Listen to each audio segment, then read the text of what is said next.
안녕하세요, 여러분. 낭만 목사 임사부입니다. 어떻게 오늘 하루 하나님과 동행하는 삶을 살아내셨는지 무척이나 궁금합니다. 저는 지금까지 유초등부 천장에 물이 새서 담임 목사님과 함께 위에 올라가서 실리콘 작업을 하고 내려왔어요. 내려오자마자 이제 여러분들과 말씀을 또 나눠보고 싶어서 이렇게 영상을 또 켰습니다. 여전히 어색하네요. 오늘 함께 나눠보고 싶은 말씀이 마태복음 16장 18절에서 19절 말씀을 먼저 보도록 할게요.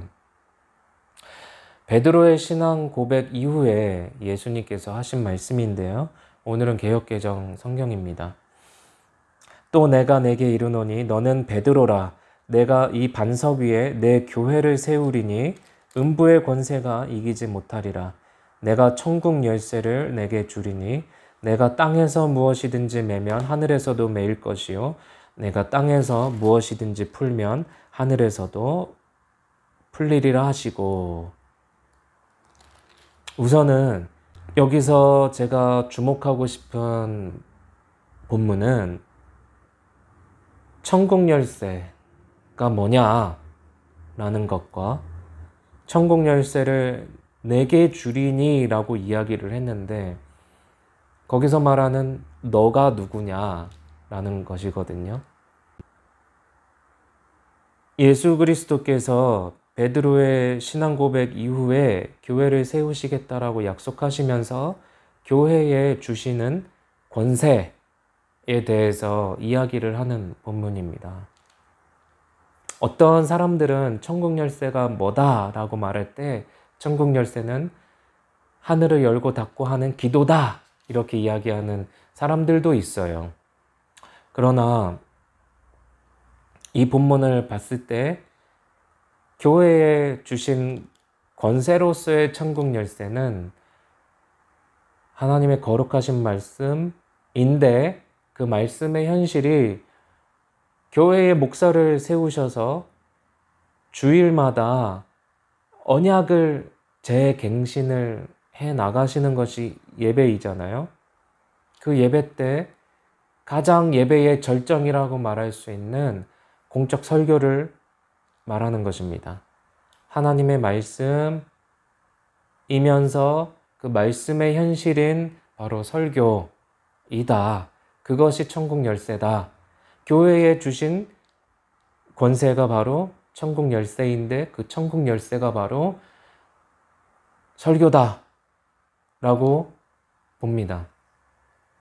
설교를 통해서 천국을 열고 닫고 할 수 있는 천국 열쇠의 권세를 교회에 주셨다는 거예요. 그렇기 때문에 목사의 설교가 너무나도 중요하고 또 교회가 중요한 거예요. 그렇기 때문에 중요하다는 것입니다.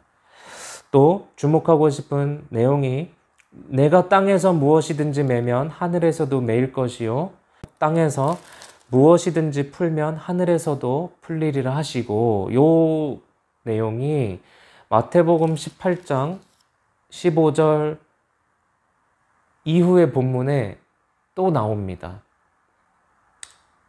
18장 15절 이후의 본문도 결국은 교회에 주신 권세에 대한 이야기를 하고 있는 거예요.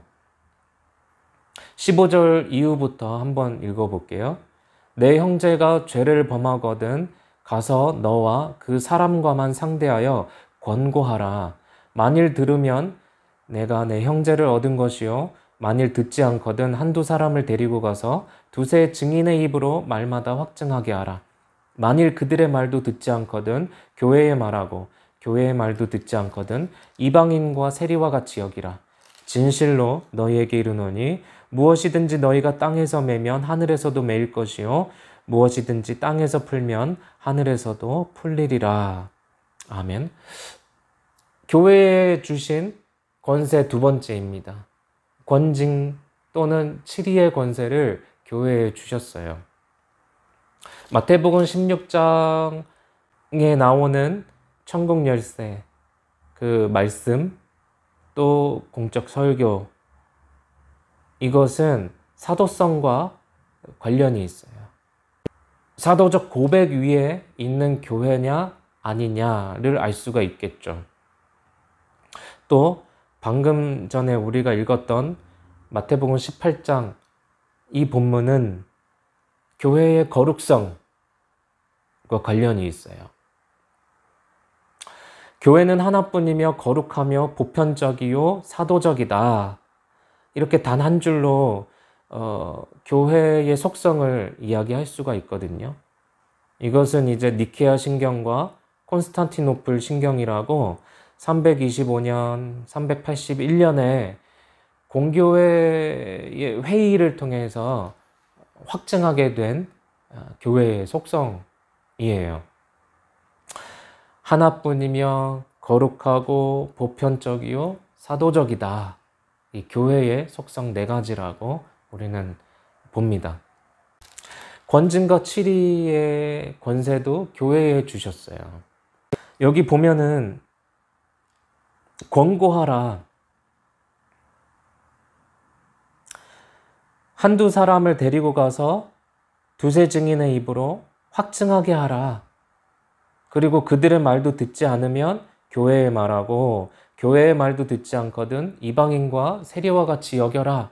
이 굉장히 무서운 이야기거든요. 천국 문을 열고 닫고 할 수 있는 천국 열쇠, 그 다음에 권징의 권세는 교회에 있습니다. 왜 그러냐? 교회의 사도성과 거룩성, 교회의 순결성을 보호하고 외부로부터의 거짓 가르침, 또 내부의 위선자를 걸러내는 사역 가운데 하나거든요. 그런데 단순히 권징 이야기에서만 끝나지 않아요. 여러분들 교회 안에 정말 이분은 교회에서 나갔으면 좋겠다, 또는 다른 교회 갔으면 좋겠다, 그렇게 생각하는 분들이 있으시잖아요.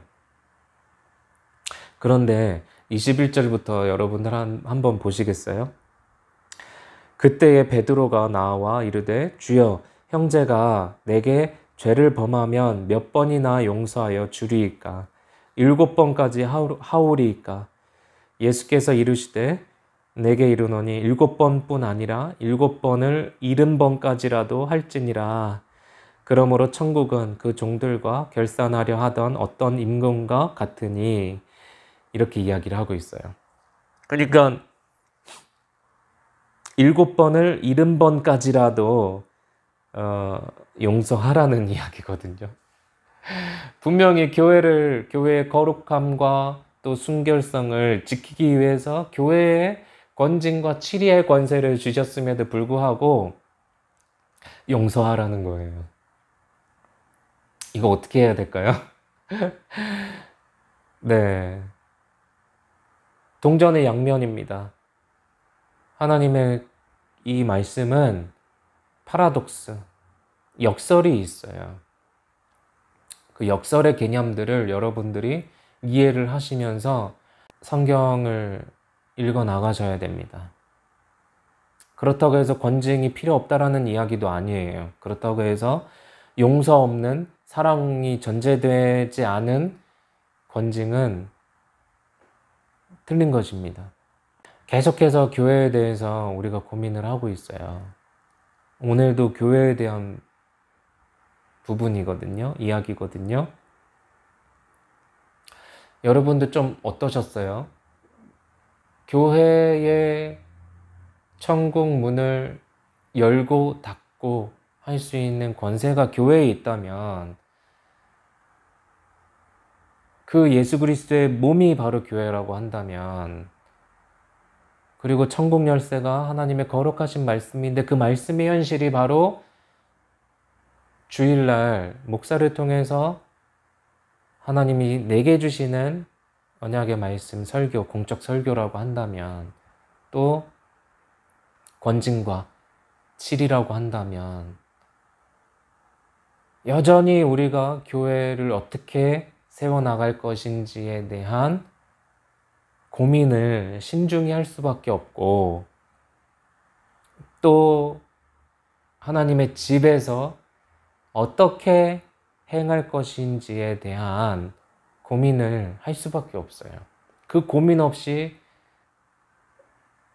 무작정 무턱대고 신앙생활한다, 교회 생활한다, 예배 생활한다, 그럴 수가 없는 거예요. 여러분들 한번 고민해 보시기 바랍니다. 그리고 그리스도의 지체로 사는 삶, 제가 또 일부분을 한번 여러분들한테 읽어드리고 싶은데요. 참된 그리스도인의 윤리는 개인주의가 아니다. 무엇이 참된 그리스도인의 도덕이며 윤리인가를 바로 생각해야 한다.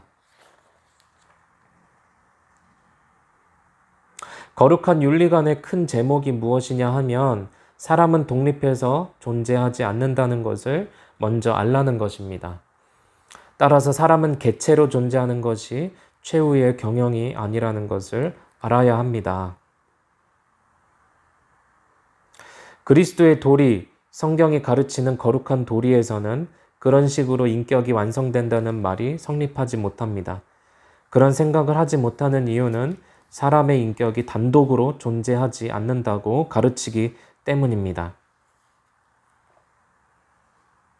성경이 가르친 큰 사상은 사람 하나로 최후의 이상형에 도달하지 않는다는 사실입니다. 나 혼자 이상형에 도달한다고 생각하지 않는 것입니다.